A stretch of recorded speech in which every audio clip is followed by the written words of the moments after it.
con mi espíritu, ha dicho Jehová de los ejércitos.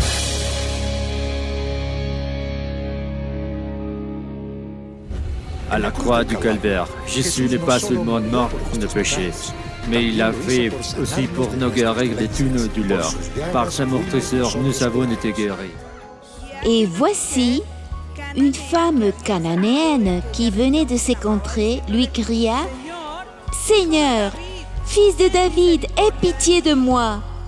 Ma fille est cruellement tourmentée par le démon. » Il ne lui répondit pas un mot, et ses disciples s'approchèrent et lui dirent avec insistance « Renvoie-la, car elle crie derrière nous. » Il répondit « Je n'ai été envoyé qu'aux brebis perdues de la maison d'Israël. » Mais elle vint se prosterner devant lui, disant « Seigneur, secours-moi !» Il répondit « Il n'est pas bien de prendre le pain des enfants et de le jeter aux petits chiens. » « Oui, Seigneur, dit-elle, mais les petits chiens mangent les miettes qui tombent de la table de leur maître. » Alors Jésus lui dit « Femme, ta foi est grande, qu'il te soit fait comme tu veux. » Et à l'heure même, sa fille fut guérie. Alléluia! Merci Jésus! Alléluia! Peut-être dis-tu, comme cette femme, même si ce n'est que les miettes qui tombent de ta table, Seigneur. Moi, je veux seulement que tu mettes ta foi en lui. Je veux que tu donnes un bon applaudissement à Jésus là, à ta maison. Merci, Seigneur. Merci, Seigneur, parce qu'il ne nous laisse jamais sans réponse. Jamais. Jeudi, ma sœur qui vit à Buenos Aires en Argentine, qui avait disparu, dont nous avons aucune nouvelle. La seule chose que nous avons, c'est qu'elle avait COVID-19. Le vendredi, pendant le service, nous avons prié et présenté notre demande à Bogota pour la gloire de Dieu. Hier samedi, nous avons prié pour qu'un ange nous dise où elle était. Et une infirmière de l'hôpital là-bas en Argentine est entrée en contact avec nous disant qu'elle était à tel étage et que sur surveillance spéciale. Elle nous informait que son oxygénation est parfaite et qu'il attendait seulement qu'il lui donne l'autorisation de sortir. Nous donnons la gloire à Dieu parce que le dimanche, vous avez reçu la parole spécifique de ces personnes de COVID-19 et vous avez dit qu'il guérirait et serait sauvé. Nous avons pris la parole et c'est déjà fait. Que Dieu vous bénisse. Il y a quelques jours, le frère a donné une parole pour quelqu'un qui voyait trouble et j'ai reçu mon miracle. Et au cours de la semaine, nous avons reçu un autre miracle de provision pour la fabrication des masques où je coupe un poste pour pouvoir mettre les cordons et nous n'avons pas manqué, merci à Dieu, parce qu'il est bon et sa miséricorde pour toujours. J'ai reçu la parole pour la migraine. J'avais une migraine depuis jeudi soir. À cause du médicament, la douleur a sensiblement diminué. Cependant, j'ai senti que cette parole était pour moi, du Seigneur pour moi. Je l'ai prise et aussitôt la petite douleur qui est restée partie. Comme nous avons été en quarantaine et de plus, j'ai commencé à avoir mal aux jambes de ces côtés-ci et pour la gloire de Dieu, en milieu du service, j'étais guéri. Je voulais témoigner. Je suis déjà guéri.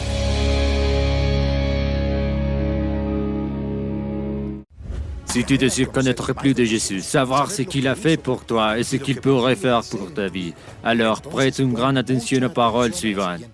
Jésus-Christ est le même hier, aujourd'hui, éternellement. Ce qui était juste pour nous, c'est la mort. Ce qui était juste pour nous, c'est la condamnation éternelle. Ce qui était juste pour nous, c'était la destruction éternelle. Mais il a montré son amour. Et la parole de Dieu dit dans Romains, mais Dieu montre son amour envers nous, ainsi que nous étions encore pécheurs, Christ est mort pour nous. C'est le cadeau du salut que nous offre mon Jésus. Alors, je veux prier pour vous qui dites, je veux donner ma vie à Jésus, je veux m'accrocher à lui, à sa parole, et lui obéir tous les jours de ma vie. Si c'est ta décision, je veux t'inviter là où tu es à fermer tes yeux et à faire avec moi la prière suivante. Dis, Seigneur Jésus, j'ai besoin de toi. Je suis pécheur et j'étais loin de toi. Mais aujourd'hui, je me réponds et je retourne à toi de tout mon cœur. Fais de moi une nouvelle création, inscris mon nom dans le livre de la vie éternelle et ne l'efface jamais. Aide-moi à t'être fidèle pour le reste de mes jours, jusqu'au jour où je serai avec toi, célébrant pour l'éternité. Dans le nom de Jésus, je prie. Amen et Amen.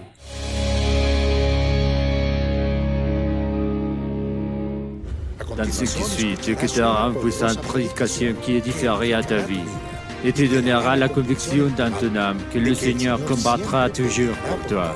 Ne te distrais pas, parce qu'une seule parole peut changer ta vie pour toujours. Avec vous, le pasteur Ricardo Rodriguez. Malachie chapitre 3 et verset 13 dit « Vos paroles, c'est le Seigneur qui parle. Contre moi ont été rudes, dit l'Éternel. Et vous avez dit, qu'avons-nous dit contre toi? Vous avez dit, c'est en vain que l'on sert Dieu. Qu'avons-nous gagné à observer ses préceptes et à marcher avec tristesse à cause de l'Éternel des armées? Maintenant nous estimons heureux les hautains. Oui, les méchants prospèrent. Oui, ils tentent Dieu et ils échappent. Alors ceux qui craignent l'Éternel se parlèrent l'un à l'autre. L'Éternel fut attentif et il écouta. Dis avec moi. L'Éternel fut attentif et il écouta. Laissez-moi vous faire une parenthèse. Ce que vous dites à vos amis, l'Éternel y est attentif et il écoute. Ce que vous dites à la maison, ce ne sont pas les voisins qui l'écoutent. Peut-être que les enfants ne l'écoutent pas, ni les parents. Mais l'Éternel est attentif, et lui l'écoute. Et il fut écrit, dis avec moi, il fut écrit un livre, dis-le. Il fut écrit un livre de souvenirs pour ceux qui craignent l'Éternel et qui honorent son nom. Ce livre n'est pas pour tous, il est pour ceux qui craignent l'Éternel et qui honorent son nom.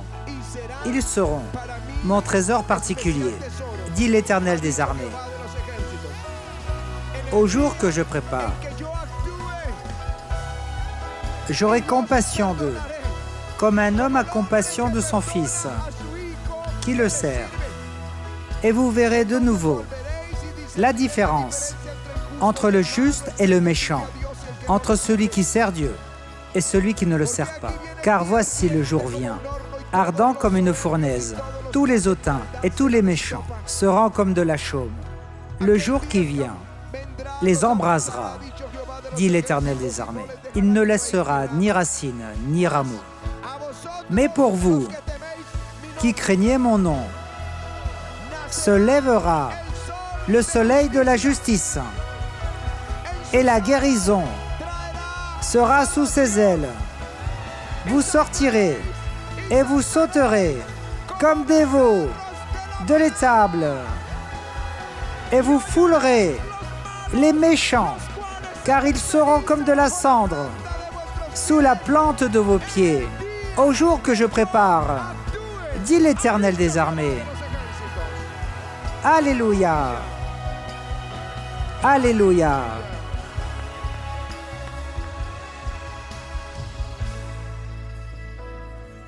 Le second texte se trouve dans Jean, chapitre 16.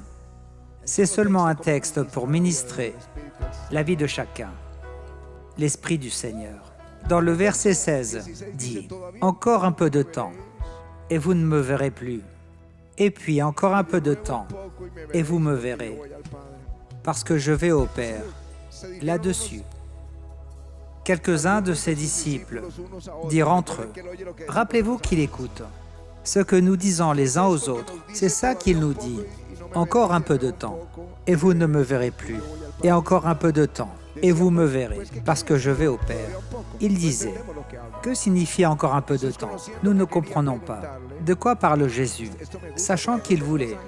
J'aime ça, parce que dans ces deux passages, il sait de quoi on parle avec notre ami. Qu'il voulait l'interroger à ce sujet lorsqu'il a dit « Encore un peu de temps, et vous ne me verrez plus. Et encore un peu de temps, et vous me verrez. » En vérité, je vous dis que vous pleurerez et vous vous lamenterez, et le monde se réjouira. Vous serez dans la tristesse, mais votre tristesse se changera en joie. La femme, lorsqu'elle enfante, éprouve des douleurs, parce que son heure est venue. Mais lorsqu'elle a donné le jour à l'enfant, elle ne se souvient plus de la souffrance à cause de la joie qu'elle a, de ce qu'un homme est né dans le monde. Vous donc aussi, vous êtes maintenant dans la tristesse, mais je vous reverrai, et votre cœur se réjouira, et nul ne vous ravira votre joie. Amen. Alléluia. Alléluia.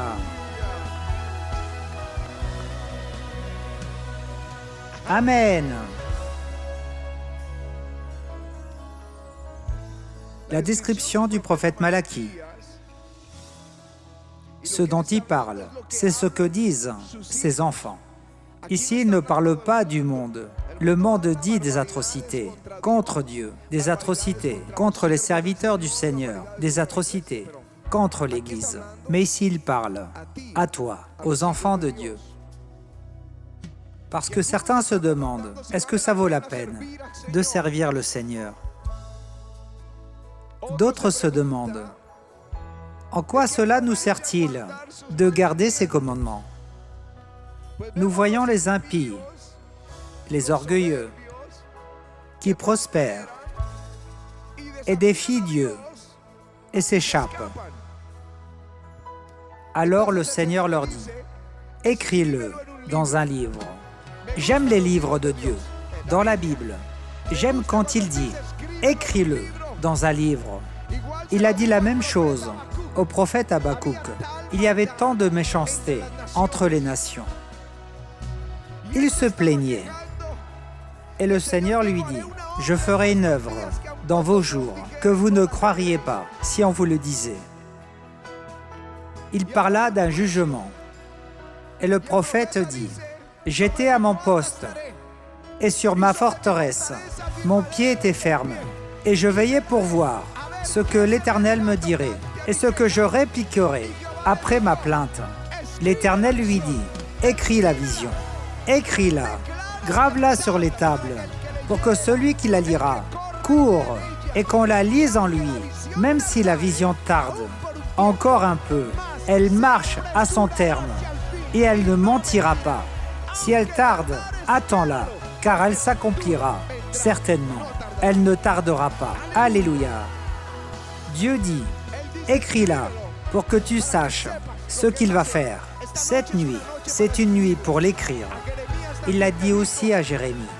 Écris dans un livre toutes les paroles que je te dis, parce que c'est maintenant que vient le jour où je ferai revenir les captifs de mon peuple, Israël et Juda, a dit l'Éternel Dieu, et je les ramènerai dans le pays que j'ai donné à leur père, et ils en jouiront. Écris un livre. Eh bien ici, il dit au prophète Malachie, écris dans un livre. Le jour vient. Il dit, le jour vient. Alléluia. Nous attendons ce jour. Le jour vient où Dieu agira. Alléluia.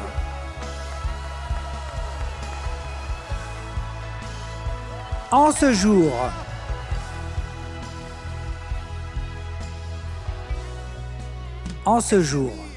dit le Seigneur, je vous pardonnerai comme l'homme pardonne à son fils. En ce jour, se lèvera le soleil de la justice. Cette parole, Sédaka, c'est le soleil de l'innocence, de la droiture et de la prospérité. En ce jour, il viendra avec les ailes du salut et il apportera la santé, la guérison, le remède et la libération. Et nous sauterons comme les veaux à l'étable. Alléluia. Alléluia.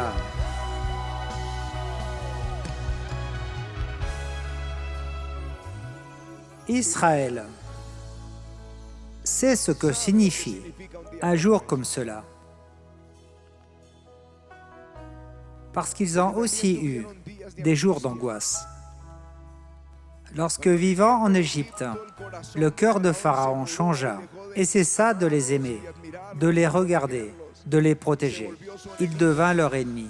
Il ordonna de tuer les enfants et il ordonna de les opprimer, de les accabler, de les affliger, de leur faire subir des injustices. Et ils commencèrent à clamer. Et le jour est venu. Dis-le à la maison. Le jour est venu. Le jour est venu, quand au buisson, sur la montagne de Dieu, un vieil homme de 80 ans, appelé Moïse, rencontre la gloire de Dieu. Et le Seigneur lui dit, « J'ai entendu. » Il écoute. « J'ai entendu le cri de mon peuple. J'ai entendu leurs plaintes. Et je me suis levé pour les sortir d'Égypte.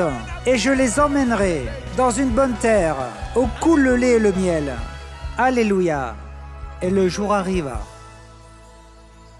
Moïse fut le leader choisi, et Dieu le fit sortir. J'aime la façon comment c'est décrit dans le psaume 105, lorsqu'il dit « Il fit sortir son peuple avec de l'argent et de l'or, comme l'a promis le Seigneur, et nul ne chancela parmi ses tribus, c'est-à-dire prospère et saint. Et il fit sortir son peuple avec joie et la réjouissance, ses élus, sautant comme les veaux à l'étable. Alléluia.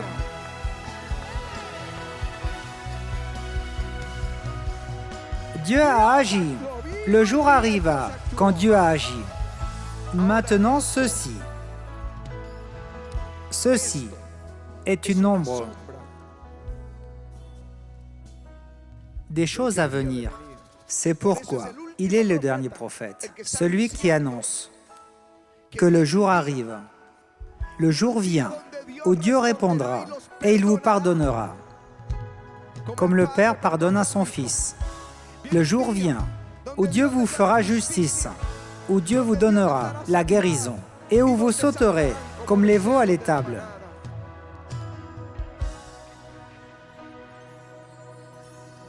Et ça ressemble beaucoup aux paroles que nous lisons dans l'Évangile.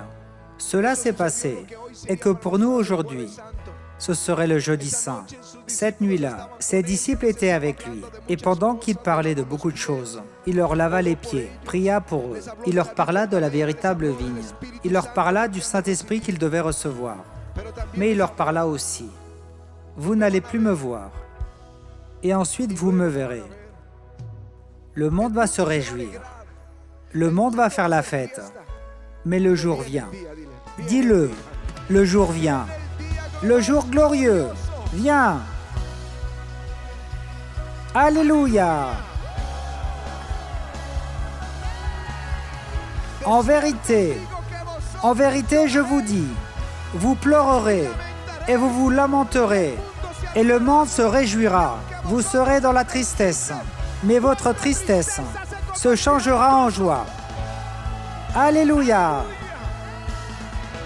Maintenant vous êtes triste, mais je vous reverrai, et votre cœur se réjouira, et personne ne vous enlèvera cette joie. Personne ne t'enlèvera cette joie. Maintenant laissez-moi m'adresser aux croyants, qu'ils se plaignent à la maison. Parce qu'une chose qui se passe avec cette pandémie, c'est qu'ici, beaucoup de choses vont se déterminer. Et j'en vois beaucoup qui sont partis et qui reviennent. Ce sont des personnes à qui l'on a parlé de Jésus, souvent, et qui n'ont aucun intérêt. Maintenant, ces personnes m'envoient des prédications, des sermons, des textes bibliques, des images en rapport avec la foi, mais aussi d'autres qui ont sûrement abandonné.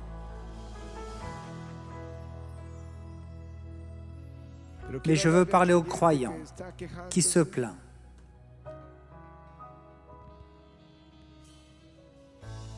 Comme l'a dit le prophète Malachie, qui dit « À quoi cela nous sert-il de garder sa parole? À quoi cela nous sert-il de servir Dieu si les personnes impies qui sont méchantes s'en sortent. Et là vient une parole Réma pour toi. Le jour vient. Le jour vient où Dieu agira. Le jour vient où Dieu agira. Celui qui est victime de l'injustice, celui qui croit que Dieu l'a abandonné et ne l'écoute pas. Dieu écoute ce que tu dis dans la chambre la plus secrète. Dieu écoute ce que tu dis à ton ami et il te fait aujourd'hui une promesse. Dis-leur, à ceux qui craignent mon nom, à ceux qui pensent à moi, le jour vient et je leur pardonnerai, comme l'homme pardonne à son fils. Le jour vient où naîtra la justice, comme le soleil pour eux. Le jour vient où j'apporterai la guérison sous mes ailes. Le jour vient où ils danseront, comme les veaux dans les tables. Alléluia. Ce jour-là, il n'y aura plus de moquerie. Ce sera un Gilgal. Gilgal est le lieu où Israël entre dans la terre promise. Et ce jour-là, tous ceux qui sont nés dans le désert se font circoncire. Et le Seigneur dit, « Aujourd'hui, je vous ai ôté l'opprobre d'Égypte. » Et qu'est-ce que cela veut dire? Que Dieu a ôté l'opprobre d'Égypte. C'est que pendant 40 ans, les Égyptiens qui restèrent et survécurent à cette bataille se moquèrent des Israélites. Et où est Dieu? Pourquoi ne les a-t-il pas fait entrer dans la terre promise? Où se trouve ce que vous aviez dit? Que Dieu allait vous emmener dans une terre où coule le lait et le miel. Où cela se trouve-t-il? C'était de la moquerie. Mais ce jour-là, 40 ans plus tard, ils passèrent le Jourdain, se circoncirent, et le Seigneur dit, « Fini la moquerie, il n'y aura plus d'opprobre d'Égypte. Aujourd'hui, j'ai ôté l'opprobre d'Égypte, et plus jamais mon peuple ne sera confus. » Alléluia.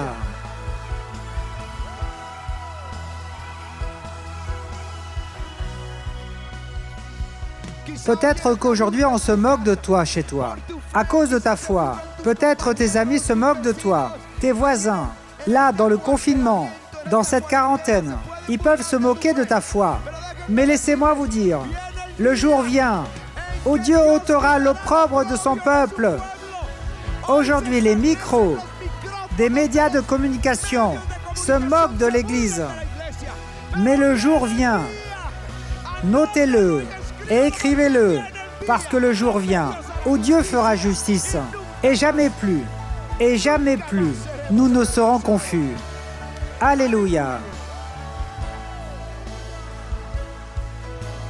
Le jour vient où nous ne serons plus humiliés. Comme Sarah, tout ce qui est dans la parole est une ombre des choses qui vont nous arriver. Savez-vous ce qu'est pour Sarah et Abraham? Ils ont annoncé pendant 25 ans qu'ils allaient être parents de multitudes, et sans rien voir, étant peut-être la risée, en secret dans les tentes de leurs employés. Pauvre grand-père, il a perdu la tête, en se moquant, ou disant « Où est Dieu qui lui a promis ?» Mais le jour est venu, le jour où est né Isaac, le jour du rire, ce jour, plus que n'importe quelle autre maman, avoir un enfant à 90 ans, cloue le bec au diable. Le jour vient où nous n'allons plus pleurer. Alléluia. Il n'y aura plus d'humiliation. Alléluia. Tu t'en souviendras et tu l'enseigneras à ta famille. Et tu l'enseigneras aux générations suivantes, le jour où Dieu a agi. Laissez-moi dire à celle qui est fragile, à la femme qui ne peut pas donner la vie, le jour vient où Dieu te donnera un enfant. Dis à la stérile, dis à celui qui est abandonné, à la veuve de mon peuple et aux affligés, que le jour vient où Dieu agira. Alléluia. À ceux qui craignent son nom, aux affligés, à ceux qui gardent sa parole, à ceux qui pensent à son nom. Écoutez-moi, ceux qui sont à la maison, si vous craignez Dieu, À ceux qui pensent à son nom, à ceux qui craignent, le Seigneur leur fait cette promesse. Un jour vient où tu sauteras comme un veau dans l'étable. Ce jour vient. Dans l'Évangile, il est venu. Le dernier livre de l'Ancien Testament a annoncé que ce jour viendrait. Il va te surprendre. Il va te surprendre. Laissez-moi vous dire, ça viendra par surprise, comme cette pandémie. Personne ne s'y attendait. En décembre, pendant que nous fêtions Noël, personne ne pensait que 3 mois plus tard, le monde changerait. Et je te dis, personne ne s'attend à ce que Dieu va faire, parce qu'il œuvre comme ça, comme un voleur dans la nuit. Il viendra et fera ce qu'il t'a promis. Alléluia, alléluia. Et nous croyons maintenant que ton amour infini est ici, que tu ne nous as pas oubliés, que tu nous protèges et nous soutiens, que tu es ce Dieu grand et merveilleux, que, Seigneur, nous comprenons qu'il s'agit d'une pandémie mondiale et que tu es en train de commencer à lancer tes jugements à cause de la méchanceté. Mais nous savons aussi que tu reconnais ceux qui ont mis leur foi en toi. Et je te demande que tu nous gardes sous ta protection, Seigneur, de manière surnaturelle. Garde-nous, Père, s'il je te veux te plaît. supplier pour ceux qui disent « Je suis la risée de ma famille, de ceux qui me connaissent, de ceux qui m'entourent, Seigneur, à cause de la foi, ou ceux qui ont été sous l'humiliation, ou qui ont pleuré, parce que ta promesse s'accomplit maintenant en eux, dans tes enfants, en celui qui t'affligeait, Seigneur. Tu as promis que tu pardonnerais et que le soleil de l'innocence, de la justice et de la prospérité se lèverait sur eux. Et j'apporterai les ailes du salut, de la guérison, de la libération. Et ils sauteront comme les veaux à l'étable.